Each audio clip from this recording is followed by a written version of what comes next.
व्याख्यानाच्या शेवटाकडे येताना मला दोन गोष्टी इथल्या तरुण पिढीला आणि सगळ्यांनाच सांगायचे, पण तरुण पिढीला विशेष करून. माझं अख्खं व्याख्यान विसरलाच तरी माझी हरकत नाही, पण आता ज्या मी दोन गोष्टी सांगणार आहे त्या जर जमल्या तर नक्की लक्षात ठेवा आणि त्या पद्धतीनं काही करता आलं तर पहा. एक,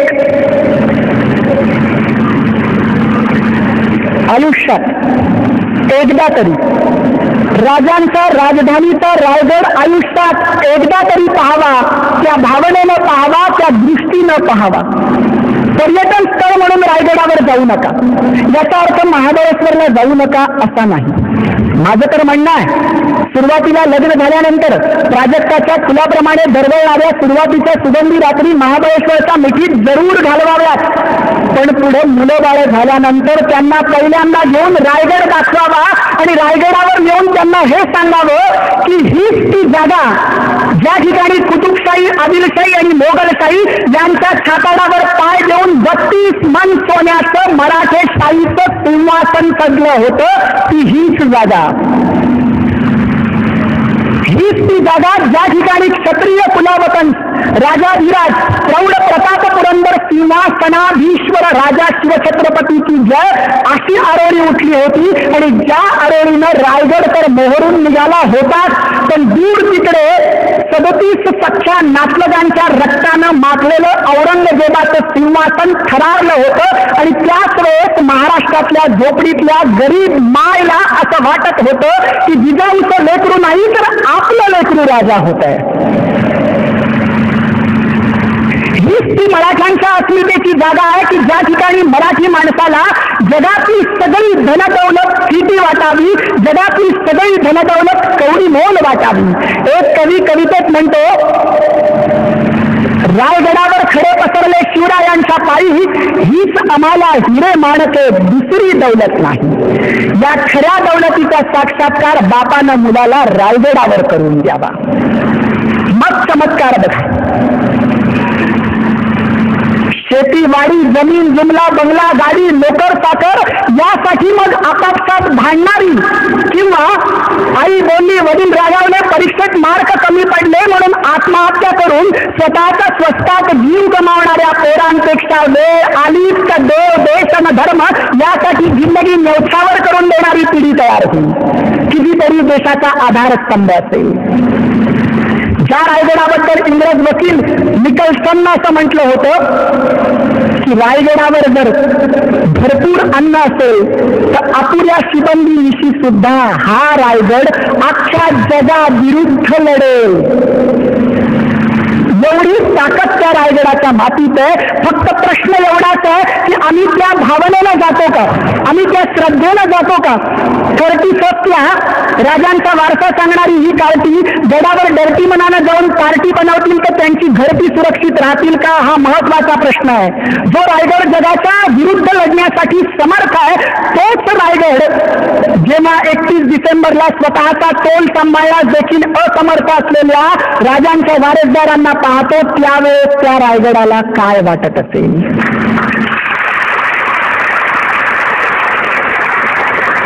माझं म्हणणं आहे, आपलं प्रेम आणि आपल्या भावना या महापुरासारख्या असता कामा नयेत. आपलं प्रेम आणि आपल्या भावना आतून झिरपल्या पाहिजेत. ज्याला असं वाटतं की राजावर माझं खरं प्रेम आहे त्यानं शिवाजी राजाची जय असं म्हणण्यापेक्षा मनात फक्त एकच निश्चय करावा की मी आयुष्यात कधीही व्यसन करणार नाही.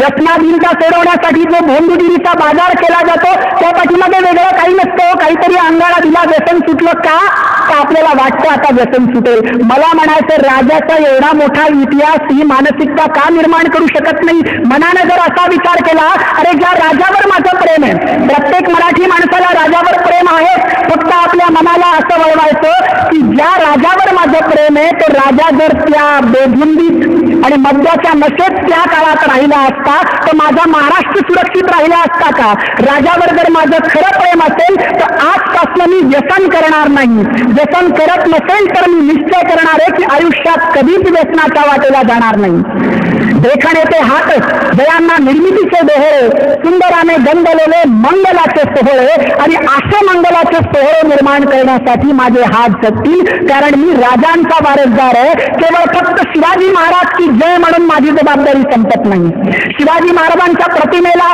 पुष्पहार अर्पण करून माझी जबाबदारी संपत नाही. त्याच्या चरित्रातला एक विचार तरी मी माझ्या हृदयात उतरवून कृतीत आणला तर माझी जबाबदारी पूर्ण झाली असं म्हणता येईल. हा माझा एक तुम्हाला सांगणं आहे. आणि दुसरं सांगणं,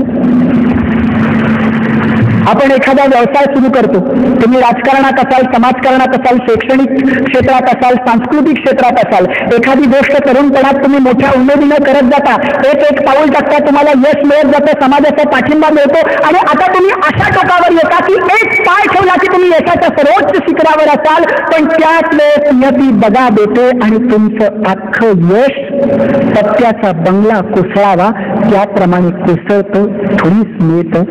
त्यावेळेस काहींच्या समोर आत्महत्या हा एक मार्ग राहतो. त्या क्षणाला तुम्हाला काय करायचं ते सांगतो. तुमच्या आयुष्यात असा प्रसंग येऊ नये, पण अशी जर संकट आली तर त्यावेळेस मनाला असं वळण द्या, त्या प्रसंगात आई वडील तुम्हाला मदत करू शकणार नाही, कारण मुलाच्या अपयशानं ते कोलमडलेले असतात. त्या प्रसंगात तुम्हाला शिवचरित्रातलं एकच प्रकरण मदत करेल, आणि ते प्रकरण म्हणजे पुरंदरचा तह. अनेक मावळ्यांच्या रक्तातनं जे स्वराज्य आता कुठे नुकतंच निर्माण करत आणलं होतं, मिळतंय असं वाटत होतं. मिर्झा आला आणि त्याच्या जोडीमध्ये कहाणी काय टाकावं लागलं, 23 गड, 4 लक्ष होमांचा मुलूक. आणि 23 गड सुद्धा साधं सुद्धा नाही. 23 हा शब्द उच्चारला की आपल्याला एकच शब्द वाटतो, पण पुरंदर, हृदयमाळ, कोंडाणा, तुंग, तिकोना, माणिकगड, मानगड, मरदगड, स्वरूपगड, रूपगड, साखरगड, सोनगड, रोहिडा, भंडारदुर्ग, नरदुर्ग, खंडागळा, विसागड, लोहगड, भक्तगड, मोरक्कन, अंकोला, माऊली या 23 गडांची नावं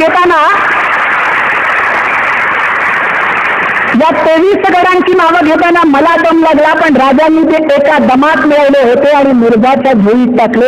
आणि त्यानंतरचा अवघड प्रसंग म्हणजे काय, आग्र्याच्या कैदेत जेव्हा राजे सापडले तेव्हा स्वराज्य तर सगळं गेलंच, स्वतःच्या बछड्यासहित सापडले, वारसदारासहित सापडले, तेव्हा राज्य तर सगळं गेलं, आबरू तर गेलीच, पण आता जीव जाण्याची वेळ आली. अशा अवस्थेतला असलेला राजा त्या औरंगजेबाच्या कैदेतनं सुटतो की ज्या औरंगजेबानं आयुष्यात स्वतःच्या बापाला आणि भावांना सोडलं नाही.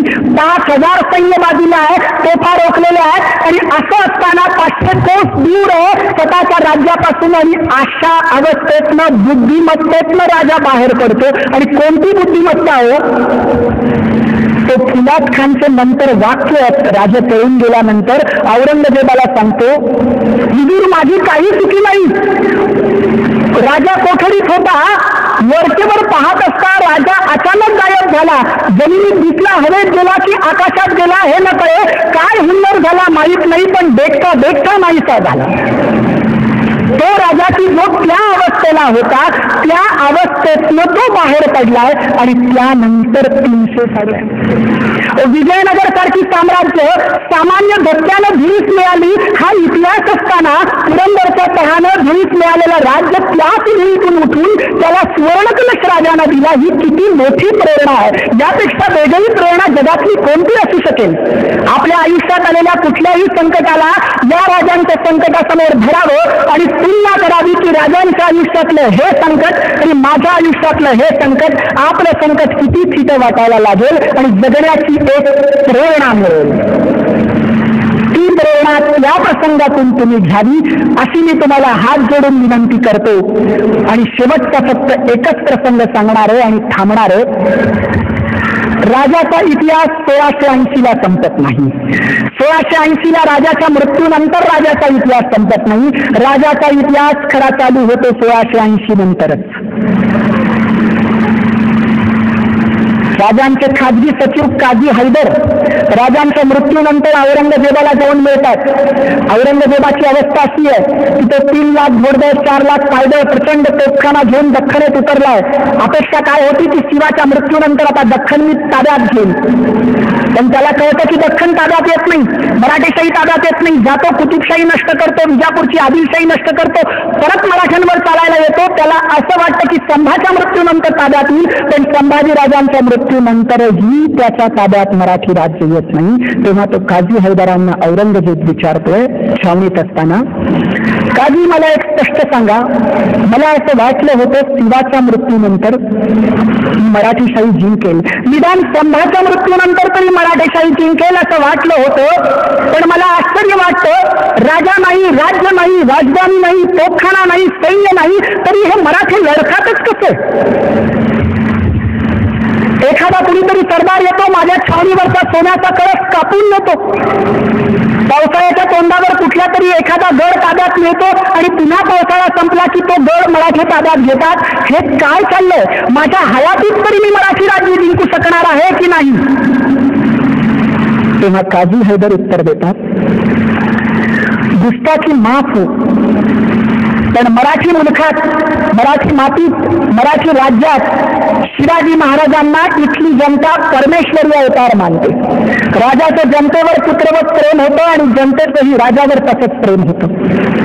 त्यामुळे लक्षात ठेवा, जोपर्यंत शिवाजी महाराजांची आठवण इथल्या जनतेला आहे तोपर्यंत घराघरातून सैनिक तयार होतील